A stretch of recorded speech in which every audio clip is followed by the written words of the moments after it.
mpira wetu bado unaendeshwa na propaganda na sio uhalisia.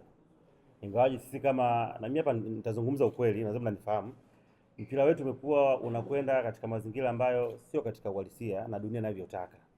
Ndio maana wakati mwingi tumekuwa tukitumia nguvu kubwa sana kuwekeza kwenye media ili watu waweze kupushi kuliko kiwanjani. Unaweza ukaangalia aina ya sajili ambazo zinafanyika kwa sehemu kubwa ni kama za kubahatisha. Unaweza kuangalia wanaingia wachezaji wangapi, wanatoka wangapi kwa msimu, wanaingia wangapi, maana yake kwamba bado hatujakuwa na uwezo wa kuweza kupiki wachezaji ambao wanaweza kuja kukliki. Na hata hao ambao wana kliki ni kwa bahati. Kwa hiyo changamoto ya kwanza, hatuna resources za kutosha kwa maana timu hazina uwezo wa kusajili, lakini zinatumia nguvu kubwa kuweza kupush. Changamoto ya pili, bado ligi yetu, mimi binafsi nafikiri of course sawa iko nafasi ya 6, lakini bado haijakuwa na ushindani mkubwa. Kuna tofauti kubwa kati ya timu hizi 4 kwa maana ya Simba, Yanga, Azam, kidogo ameingia Singida, wakati mwingine Tabora alikuwepo na timu nyingine, utofauti wake ni mkubwa sana. Kwa hiyo unakuta kwamba ule ushindani unakuwa ni wa kiwango cha chini kupelekea kuweza kuwa na ubora mkubwa. Ukitaka angalia nyota wanapokuwa katika ligi kuu Tanzania bara, hawa kwa mfano kina Maxi, natoa mfano na wengine, alafu wapeleke katika michuano ya kimataifa, ni vitu viwili tofauti. Wakienda kule hawaonekani kabisa. Kwa hiyo nafikiri changamoto kubwa ni usajili, lakini pia ligi na investment haiakisi ushindani wa michuano ya kimataifa. Kuna wakati utakuja utafanikiwa, utapita, lakini sio wakati wote. Mfano Yanga ameweza kuwa bora katika misimu 4 yote iliyopita, tunafahamu hapo, lakini anaingia robo finali mara moja. Lakini Tanzania ameoni kila kitu na ndio ligi namba ngapi? Namba 6. Lakini akaenda kimataifa hakuna ambacho anaweza kukifanya. Kwa hiyo utagundua kwamba ni bingwa, anafanya vizuri ndani katika watu ambao uwezo wao ni wa chini, ndio maana kule ameshindwa kuweza kutoboa. Unazungumziaje usajili wa Depo? Nafikiri ndio yale ambayo kuzungumza. Ni usajili mzuri, amesajiliwa kwa sababu ameanza kuonyesha, lakini bado tuendelee kumpa muda. Sababu ukiangalia mechi ile ya FAR Rabat, ukiangalia mechi ya Ahli, zote hakucheza katika kiwango kikubwa. Ukikompea na mechi pengine ilikuwa ni ya ligi ambayo alifunga magoli 2 na kwa assist 1. Na siamini kama Yanga walisajili mchezaji hata Okelo kuja kukutana na Dodoma Jiji au Namungo. Maana yake ulisajili wale wachezaji ili waje kuongeza kitu katika michuano ya kimataifa. Lakini angalia Damaro ambacho alikifanya katika michuano ya kimataifa, mwangalia Okelo mpaka saa hizi ambacho anakifanya, mwangalia Depo. Kwa binafsi nafikiri bado ni wachezaji ambao ni wa kawaida katika level za kimataifa, lakini katika ligi wanaweza kwenda kuwasaidia. Kwa upande wangu mimi nafikiria hivi. Au labda plan ya engineer unavyoiona usajili kwamba ameshindwa au kazi zake ni zile zile na sajili watu mataifa. Mimi nafikiri issue sio kufeli, issue ni kwamba una hiyo fandi. Yaani hapa unakuta kuna Depo labda ni dola 300. Hapa kwa mchezaji mwingine dola 700. Uwezo unao. Kwa hiyo wanachokifanya wanafanya kile kitu bora kulingana na kapasiti yao. Yaani tunasajili katika level ya kawaida. Ukiangalia juzi nilikuwa naangalia mchezaji mmoja alikuwa ile Belkano kiungo namba 8 namba 6 ameenda Libya. Sio? Kamara, si ndio? Kwa nini Simba Yanga wakumuona? Lakini wameshindwa kwa sababu nini? Hela ni kubwa inayotakiwa. Kwa hiyo hao viongozi wetu wanasajili hizi timu kwa kutumia bajeti ndogo. Kwa hiyo ukisajili ndio kuna mawili. Kuna wakati ata click, kuna wakati hakuna kitu, kwa sababu si watu ambao wanaweza wakakuashua 100%. Angalia disha kubwa ambalo Yanga alichukua watu wangapi? Mpaka sasa anabakia na watu wangapi? Kwa upande wa Simba tasemu alichukua ngapi? Kabakia na wangapi? Kwa hiyo ni biashara ya kubahatisha. Unaweza kuchukua 7, katika 7 unapata 2. Na wenyewe sio wa level ya juu, ile unakuwa na afadhali compare na ambao uko nao. Kwa hiyo nafikiri changamoto ipo kwenye uwekezaji. Kwa hiyo kuna haja ya hizi timu mbili kuhakikisha kwamba kama kweli wanatamani kufanya mafanikio makubwa ya mpira, lazima waongeze uwekezaji.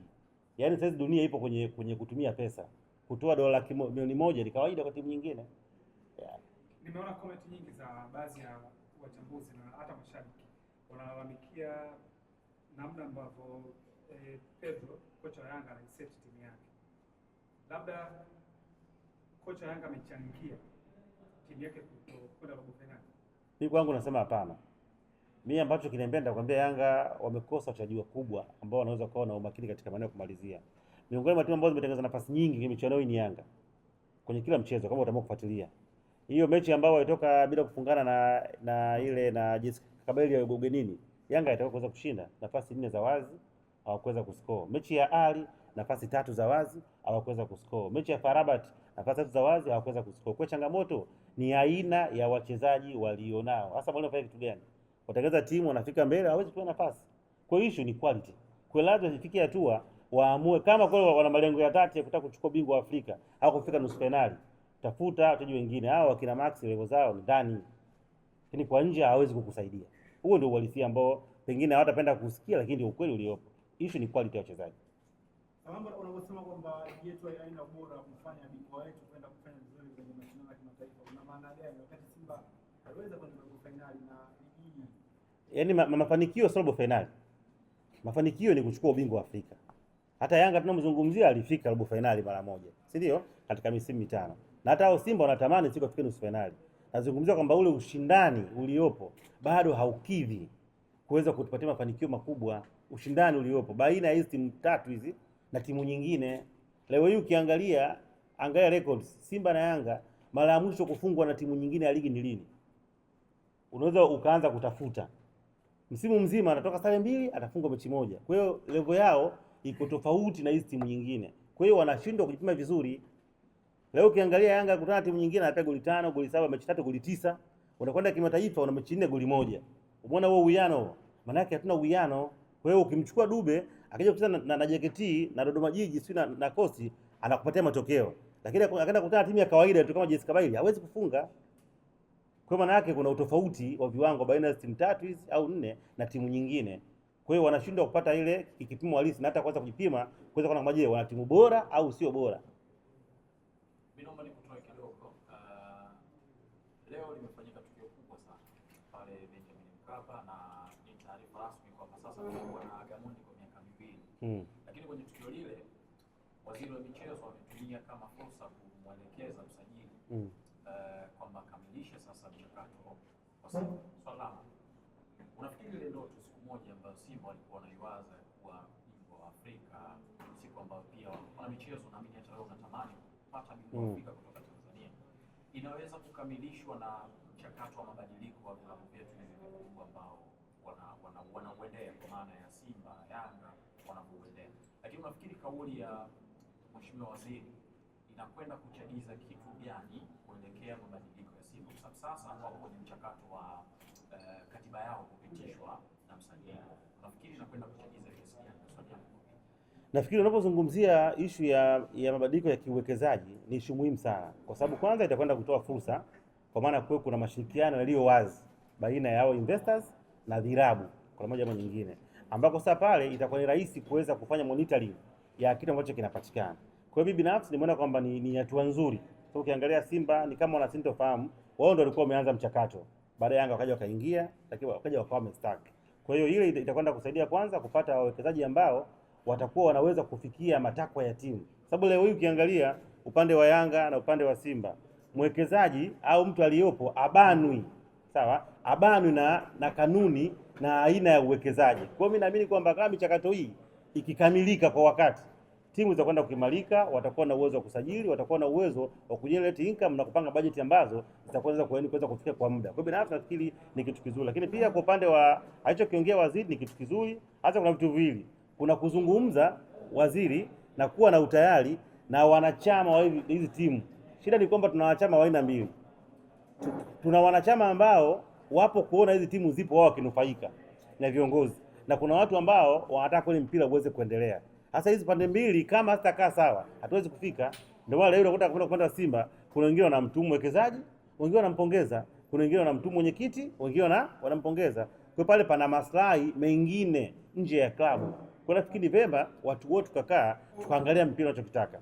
Tukiwa kwenye njia moja tutafanikiwa. Sababu hicho ni kuwa tuna uwekezaji ambao unakuwa una nguvu na ambao unaweza kufanikisha. Ndio.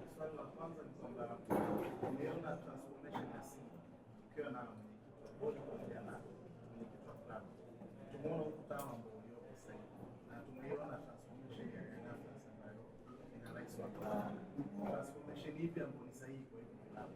Lakini swala la pili umewazungumzia kina Max na Pacome. Kipindi cha kocha Miguel Gamondi msimu miwili iliyopita. Yanga ilikuwa bora, ilikuwa tegemea mambo ya mshambuliaji mmoja. Kwa maana kwa anategemea mtu watatu.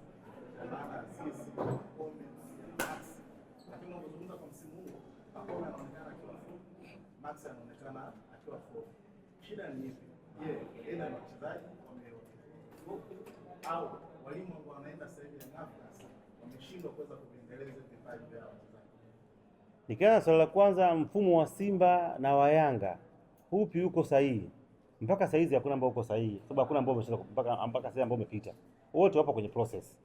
Na ukiangalia system ni ile moja, sababu ambaye anatoa guidelines ni BMT kupitia wizara, ndio watoa zile guidelines. Kwa hiyo zile ni za aina moja. Isipokuwa tu Simba na Yanga wote tawalazima wapite kwenye njia hii moja. Ndio maana Simba alikuwa na njia yake, Yanga alikuwa na njia nyingine, Simba akaambiwa hapana, huko mnakwenda sio, rudini kwenye utaratibu wa kawaida. Kwa sababu serikali hairuhusu mwekezaji mmoja. Na utaratibu ni 51 kwa 49. Na wawekezaji waanzie watatu. Kwa hiyo mfumo ni mmoja, lakini namna gani mtakwenda kufanyia kazi iko ni kitu kingine ambacho tegemea utashi na maamuzi ya wale viongozi. Kwa hiyo kwa hilo swala kwamba wote wakifuata utaratibu wao watakuwa kwenye njia moja. Kwa issue ya Yanga ndio nachokwambia. Issue unaweza ukasema mwalimu, unaweza ukasema wachezaji, lakini mwisho wa siku hizi timu zinakosa muendelezo kwa sababu zimekuwa zikibahatisha. Yaani utashangaa msimu huu unaweza kumuona Max yupo kwenye piki. Msimu unaokuja ameflop. Ni watu ambao yani hawana consistency. Kwa hiyo kikubwa watafute wachezaji wakubwa.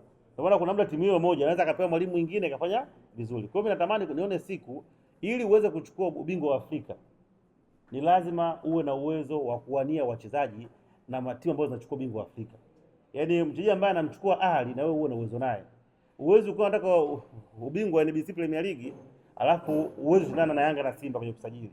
Ndio maana siku zote Simba na Yanga wameenda kuwa juu kwa sababu wao wanaweza kumchukua mtu yote mwenye uwezo mzuri. Kwa hata kwenye klabu bingwa kama Ali anasajili na wewe sajili. Mama yule anasajili. Ukifika kwenye zile level za kuanza kuwania wachezaji, maana tena unakuwa na nguvu ya kuweza kushindana nao kiwanjani. Lakini ukiangalia wao wana level yao ya kusajili na Simba na Yanga wa level yao ni ngumu, itakuwa ni bahati tu pale ambapo anakwenda kuingia na sio uhalisia. Yeah. Shukrani. Mimi na swali langu moja kuhusiana na mchezaji Mpanzu. Msimu ulipoanza huu watu wanamwataka sana kupitia komenti zake kwamba baadhi ya komenti zinamzungumzia kwamba yuko upande wa pili, wengine zinamzungumzia kwamba hana mapenzi na klabu ambayo anachezea. Wewe ni mchambuzi na ni mwanasoka kwa mchezaji kudrop katika baadhi ya games ama baadhi ya msimu, hii huwa inachangia na nini kwa kocha ama pia komenti zinamtoa mtu kwenye mchezo? Nafikiri hii issue ya kuflop ni dunia nzima. Kabla hujamzungumzia Mpanzu, mwangalie Mwamnyeto. Msimu mmoja nyuma ilifika hatua mpaka watu wakataka aachwe. Lakini mwangalie leo. Unajua hawa nao ni binadamu. Kama ambavyo uko wewe. Kuna kipindi mwili unachoka, kuna kipindi unakutana na changamoto nyingi za nje ya kiwanja, familia. Unajua tunakuwa tunawachukulia wachezaji ni kama watu ambao hawana maisha mengine. Wewe mwenyewe ukiwa na stress zako za familia, mpenzi, mke, ukapata shida, hauwezi kuwa sawa kazini. Na wao pia ni binadamu vile vile, wanapitia mambo mengi ya nje ya kiwanja. Sema kwa sababu mashabiki wao wanataka kuona tu wakifanya vizuri. Kwa hiyo hawaangalize bad moment ambazo wanakuwa huko. Na mimi naamini Mpanzu mchezaji mzuri sana, lakini anapitia wakati mgumu. Leo hii Mayele anakaribia mechi 20 akiwa Pyramids, hajafunga hata goli moja. Lakini huyo ndio mfungaji bora wa msimu uliopita wa CAF. Sawa? Lakini mpaka leo tunavyoongea sio kwenye ligi yao, sio klabu bingwa, hajafunga.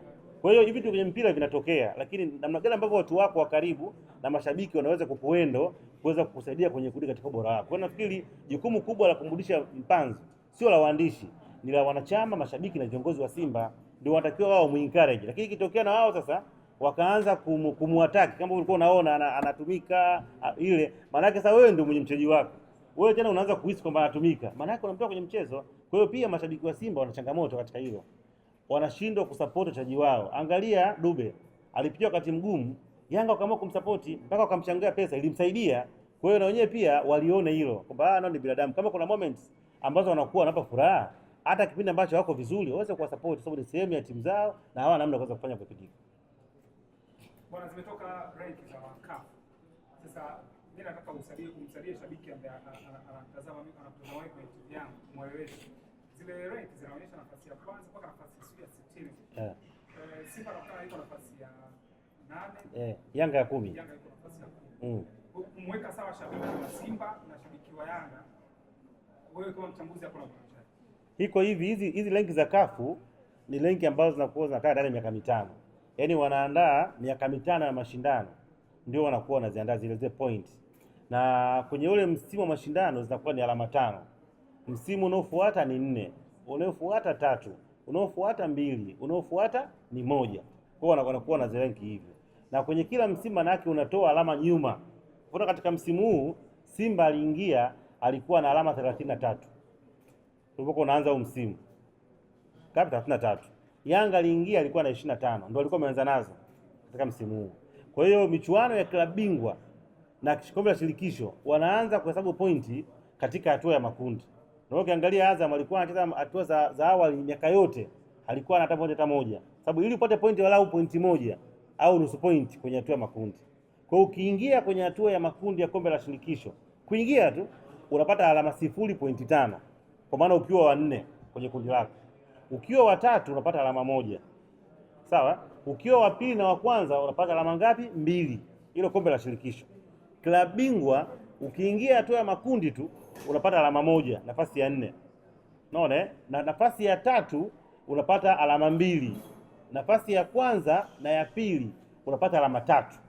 Kwa hiyo Simba ameingia klabu bingwa. Kwa bahati mbaya amekuwa nafasi ya 4. Sawa, mwisho kwenye kundi, si ndio? Kwa hiyo unachukua ile 1 aliyoipata unaizidisha na 5 ya mwaka wa mashindano. Unapata alama ngapi? 5. Unakwenda kujumlisha na alama zake ambazo anazo msimu huu 30 na ngapi? 3. Ndio anapata alama ngapi? 38.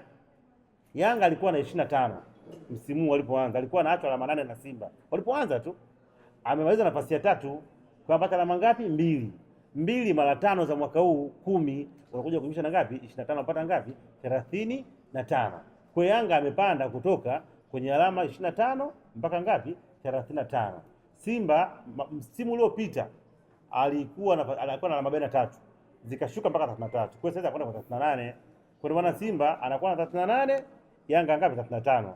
Kwa Yanga anapanda kutoka nafasi ya 12 kuja nafasi ya 10, Simba anashuka kutoka nafasi ya 5 mpaka nafasi ya 8, kwa sababu uwiano wa alama ni 38 kwa 35. Mimi nauliza swali la mwisho kutoka. Tumeona dabi ya Kariakoo imetajwa ni tarehe 1 na itakuwa Zanzibar. Baada ya mechi ya Stade Marina Simba na KMC nakumbuka, nimeona mashabiki wa Simba wanasema sasa wako tayari wanataka Yanga hata kesho. Wewe kama mchambuzi, jinsi niliona pia kuna mchambuzi alisema Yanga anawapa 5% kwenda kwa finali. Huo ndio walisia wake na yeye akasema yale ni maoni yake. Simba yuko tayari sasa kwa unavyomuona, na ni kweli anaweza kukabiliana naye. Nafikiri swali lako kidogo ni tata, lakini nitakwenda kujibu hivi. Simba ukiangalia iliyoanza msimu na ya sasa hivi kuna utofauti mkubwa sana. Umebadilika. Yaani ile ambayo imeanza msimu ule na kipindi hiki kuna changes ambazo umeweza kuzipata. Yaani kuna positive progress ambayo inaonekana ikiendelea kusogea. Lakini mabadiliko hayo au ongezeko hilo bado halitoshi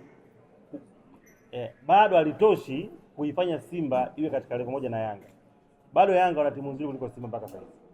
Na bado hiyo mechi inahalia kwa Yanga.